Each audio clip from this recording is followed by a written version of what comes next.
several people could say that there's several different classes. There's, poverty class, working class, upper class, world class, middle class, etc. But really, when it really comes down to money and how it works, you either understand how money works or you don't.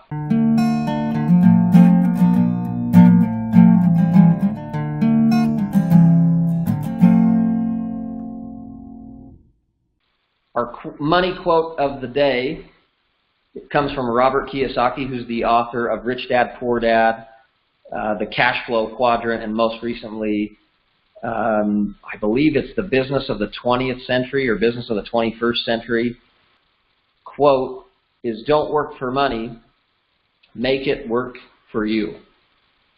And this morning, our real world rule of money, we're going to jump to the board. Here's our real world rule of money. So in Robert Kiyosaki's book, where we got the quote from today, he talks about a concept of how money flows.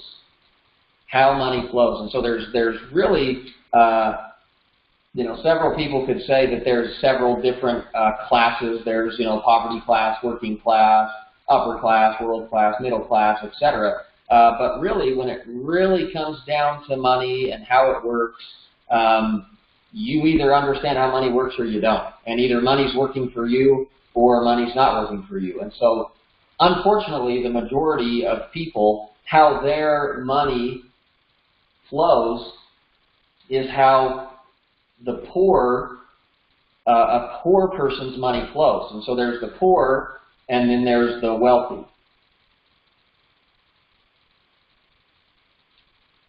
The poor, the way that money flows that creates poverty, and the way that money flows that creates wealth. And so how this concept works is that what's interesting is you look at both, is they both work, have some sort of job or employment. They both have liabilities. They both have They both have expenses, and at the end of the month, they both end up with zero. And you say, well, that looks exactly the same. Well, here's the thing that's different. Let's start here on the poverty side. Is they have a job that gives them a paycheck. They take their paycheck, and what is the very first thing that, I don't want to say poor people, but those with poor habits, let's just say that, poor money habits, they pay liabilities and expenses first with the intention of saving what's left over. So I don't know about you, but before learning about what the wealthy do, I was the same way. I had these bills, I had rent, I had debt payments, I had a car payment, and so I would make money, and I would pay all my bills, and then hopefully I'd have money left over at the end of the month. But what happens is if we pay attention to liabilities and expenses first, what's usually left over? Well, usually there's nothing left over, and as I've said on previous episodes, the way that why we're even doing the Impact School of Money, why we're doing this is I've been in the financial industry for now 13 years, have met with literally thousands of people, and I don't say this as, hey, Robert Kiyosaki wrote this in his book, and because he says that it's true. I know it's true, backed up by a 13-year experiment on thousands of people. And so then what happens is when they get to the end of the month and they have zero, what are they forced to go back to every month? Is they're forced to go back to the job to get the paycheck, to pay the liabilities and expenses. Nothing's left over. Then they have an emergency, and the liabilities increase, making it so expenses and monthly payments increase. And then sometimes this is zero or negative, or they just try to figure it out. Then it forces them back to their job, liabilities and expenses, back to their job, liabilities and expenses. And so what that also is communicating, though, is that who is in charge, the person or the money? And so when the money becomes in charge, they are working for money. working for money, and they just go back to the job, back to the job, back to the job. And in the same book, Robert Kiyosaki argues that the most addictive thing in the United States today is not drugs, sex, or alcohol. It is a paycheck. But he says, you take the most honest, ethical person, take away their paycheck, and watch what happens. Kind of a cruel experiment. But they have zero at the end of the month, and they play this game where what the wealthy do is before they pay their liabilities, they have their money takes a little detour first, and they build assets. They have a job. Initially, this is how a lot of wealthy people start. Not that we're given wealth, but actually create it with a product, with a company. And so their job pays them money, but the very first thing they do is pay themselves. They build their assets, even if it's just a little bit of money. And so they put some money aside towards assets, then they pay liabilities and expenses, and what's left over for them at the end of the month? Also zero. But they are on a totally different path, even though the end result, what appears to maybe be the same.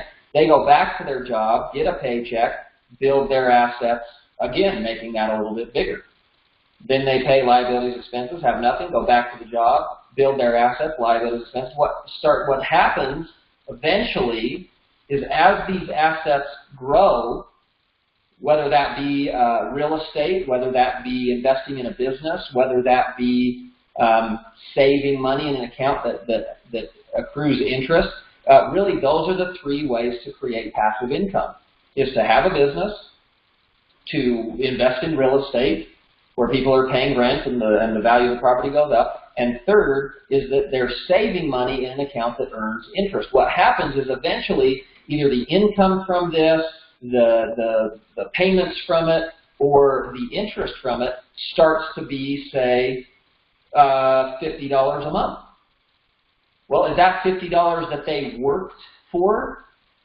No, it was, but what they did, kind of like that graphic we were just looking at during the part where we were talking about Robert Kiyosaki's quote, is that they put the dollars to work for them, planting them like little seeds, and they planted it in an asset that then can grow. Does it always grow? No, sometimes you plant a seed that doesn't, but they plant and they plant and they plant and they plant, and then they start to grow. If this starts spitting off $50 a month, that would fill up their car one time with gas. That could maybe pay for one cell phone. And so then what starts happening is this gets bigger, and now it's spitting off $100 a month. And then the assets are spitting off $200 a month, and then $500 a month, and then $600 a month. And they just keep going through this. They're going through the same motions that they are, ending up with zero, but they're building assets. They're building wealth to the point where if this is spitting off $4,000 to $5,000 a month, do they need the job anymore? They don't.